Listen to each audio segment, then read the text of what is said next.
All right, I had a minor hand injury this week, so I'm not going to be able to swing a hammer for a minute. So I thought I might do a walkthrough on the power hammer. I do have to make some drifts and punches this week. Hopefully get those shipped out. A couple of those are not up to spec, but we'll have to make them over again. And I'll start with the Bradley. This is an 1897 vintage 75-pound Bradley upright helve hammer.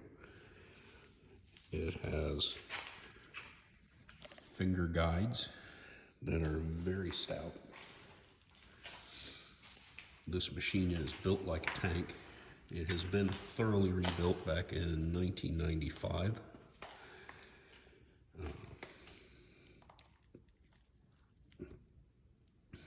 The Bradley runs off a slack belt drive. It has a brake on the flywheel. The eccentric in the back is a double eccentric that can be adjusted from 0 to about 4-inch stroke. This is one of their smaller hammers. It uses rubber cushions. This is the oscillator that sits between the cushions. It's driven up and down by the crank, and it's only really connected to the ram by those rubber cushions. You can see the top ones are all cracked because they're old. The bottom ones are brand new. Well, not exactly brand new, but recent. It has a weld repair. The beam itself is actually original to my owning the hammer. It has a rubber cushion in the front on the top of the ram to cushion the beam against impacting ram. You can see it's got a little gap there. It's not supposed to have that, but it happens as the straps stretch. It gives it a little bit better blow when you have that gap, but it does tend to snap the straps loose, which is irritating. But these machines are very heavily built. The anvil weighs about 3,000 pounds under its 110-pound ram. The die arrangement is a little unusual for most hammers, being double keyed with one in the front and one in the back of the dovetail. Fat end out on one side, the skinny end out on the other. That way you can actually knock the dies loose from or tight from the same side of the hammer, since you can't reach the back side. Now the saddle block has a single key. It does have a shim in it because this key is a little bit too thin. But it's just a standard key that tapers from one side to the other. Now, my idler is a little loose here, which makes the hammer run a little bit less predictably than I would like, so I do need to adjust it. And that is with this gap under here. So it takes a while before the hammer engages when you step on the pedal. The motor is a 5-horse motor. It would probably run on a 3. I've never tried, I just had a 5. And it runs a lot faster than mini hammers, which is one of the reasons why it draws steel as effectively as it does. Lubricating the hammer. It has oil pots on both of the main bearings, which have both been re-poured with fresh babbitt. And it has a new shaft in there. It has a single grease point on the eccentric. And then each of the bearings on the sleeve have an oil point. Now, all of the bearings originally had these little caps on them that were, one of them broke off in use, and these two lower ones I did not have the capacity to replace when I re-poured the bearings, so they're just stuffed with a filter material that will hold oil and keep garbage from getting in. The original beam would have been maple. I'm not sure what wood this is. It had a serious termite infestation when I got it out of the junkyard. And I poured a bunch of epoxy resin into their nest and set it aside and made an oak beam, which shattered about a month later. So I made another oak beam, and that shattered about a week later. And not having a proper piece of wood to use, I put the old one back on, and it has run for more than 20 years. Oh well, it's got a big hole in the middle. Doesn't seem to affect it any. I'm not sure what more I can say about it. I have 3x6 flat dies in it.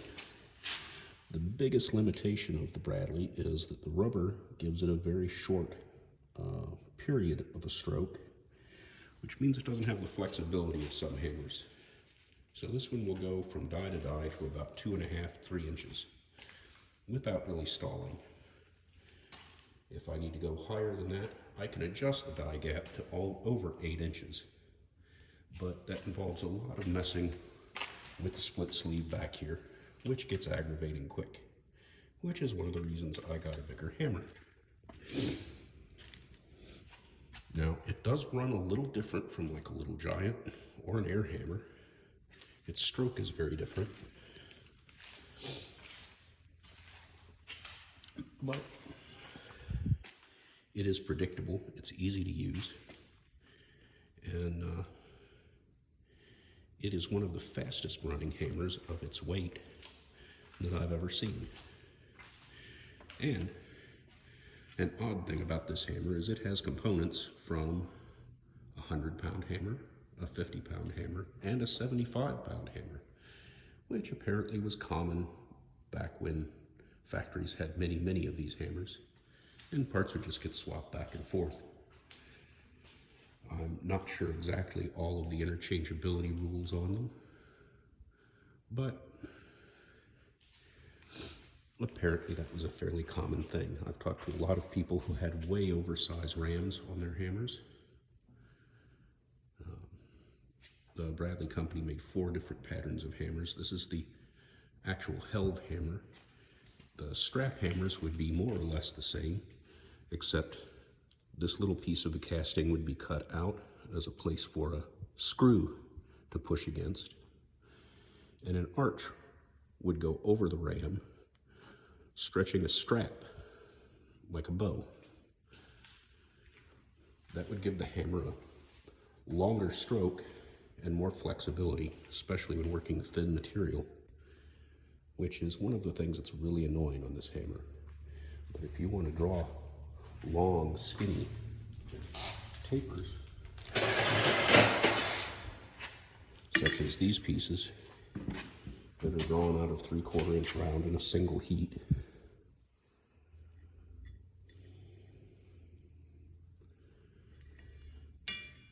it's about the best hammer you could have.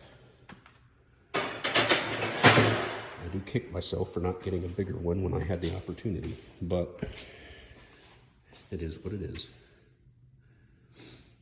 Lucky junkyard find. And this is the primary hammer I use for most of the work that I do, just because of its familiarity, and it is in much better shape than my other hammer. And that is the 250-pound Little Giant. More people are familiar with the Little Giant, although this one is a little bit odd. This is one of the first of the 250-pound hammers. I have a giant guard on it.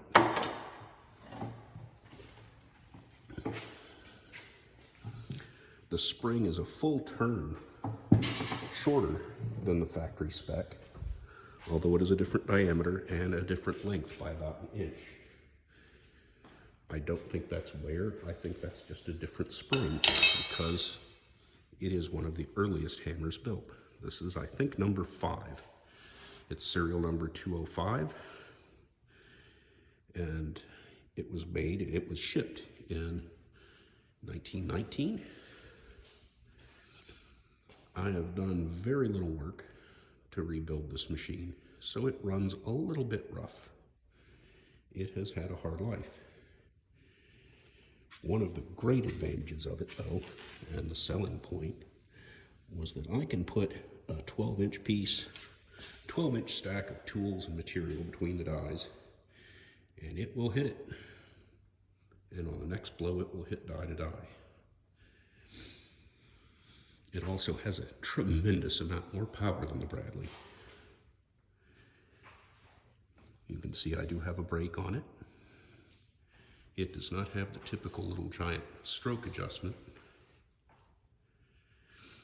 which I would love to add, but I'm not entirely sure I can fit it on this particular machine. It's a one-piece frame, which most of the later 250s and 500s were made with separate anvils. You can see I do have a crack in the frame and the base.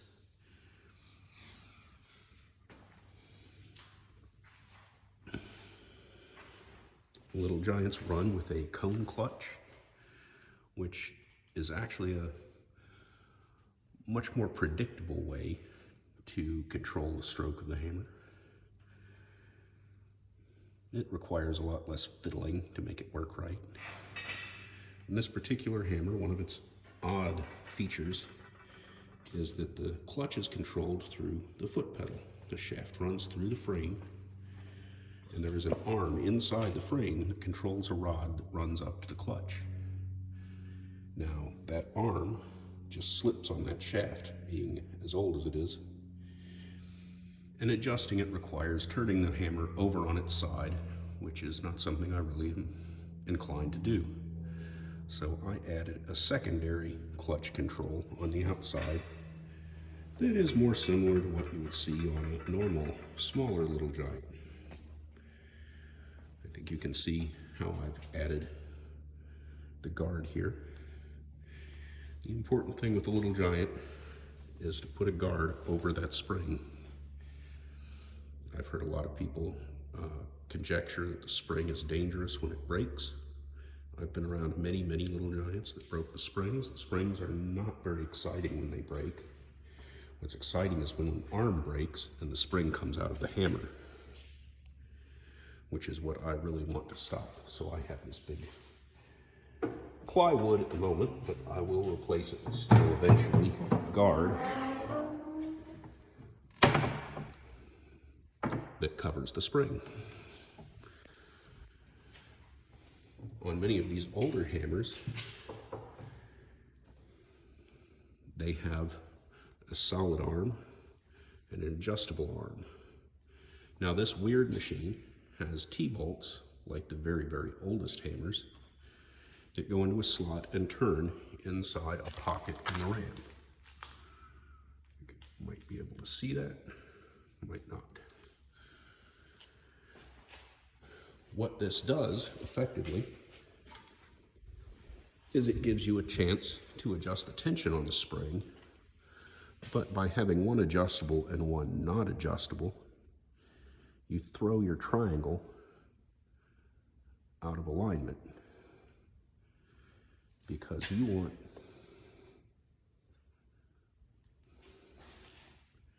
that pin is even with the top of the guide, and that pin is above it. So the triangle is lopsided. To get best performance, you want this to make a good equilateral triangle.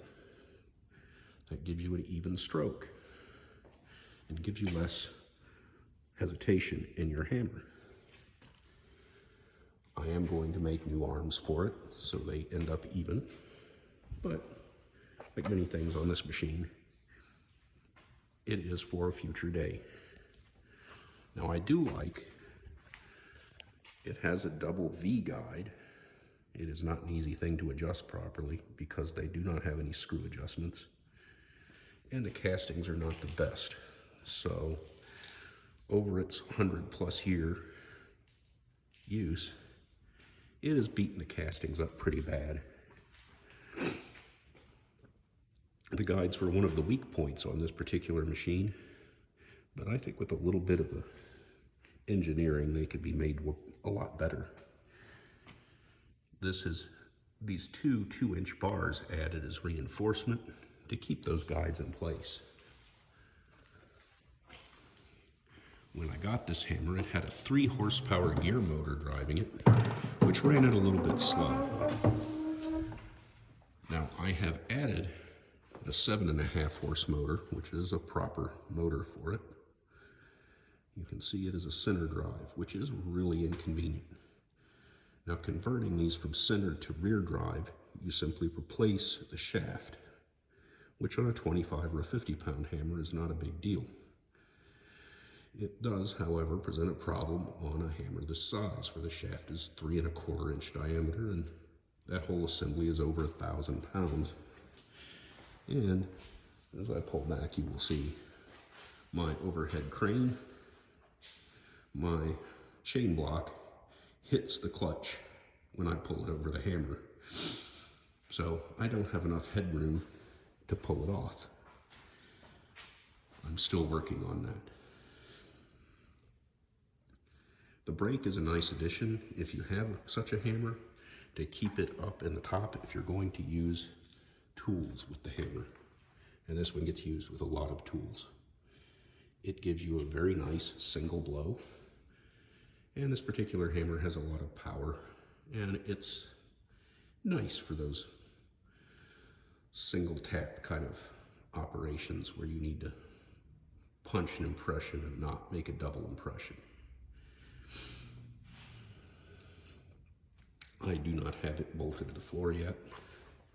It is actually run just pegged to its timbers, the way it has for probably the better part of 100 years.